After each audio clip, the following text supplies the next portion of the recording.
ఒక మందపాటి గిన్నెలో నూనె వేసుకొని ఆవాలు, మెంతులు, కొంచెం జీలకర్ర, ఇంగువ, ఎండుమిరపకాయలు పోపు వేసి 4 టమాటాలు కట్ చేసిన ముక్కల్ని ఇలాగ వేసాను. తర్వాత 3 పచ్చిమిరపకాయలు వేసాను. తర్వాత చింతపండు, ఉప్పు, పసుపు, బెల్లం, మరి కొంచెం ఇంగువ కూడా వేసి బాగా కలుపుకొని అలా సిమ్లో ఉడికించుకున్నాను. ఇదేంటంటే మా పుట్టింట్లో దీన్ని మా నాయనమ్మ టమాటా పచ్చడి అనేది. మా ఇళ్లలో అందరికీ అదే అలవాటు.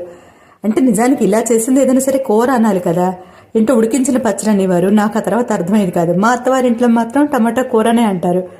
ఏంటో మరి ఏదో తెలియదు. కానీ ఇదేంటంటే అసలు నీళ్లు వేయకుండా ఎక్కువ నూనె వేసి చేసుకుంటే ఇంకా బాగుంటుంది. తర్వాత ఏంటంటే పైత్యం బాగా ప్రకోపించిందేమో అన్నట్టు అనిపించింది.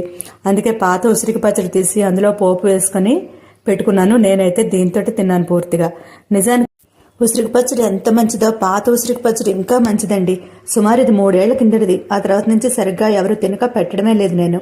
ఇంకా క్యాబేజీ, నూలగొండ కూడా వేస్ట్ చేసాను కూర. ఇదే భోజనం అన్నమాట ఈరోజు.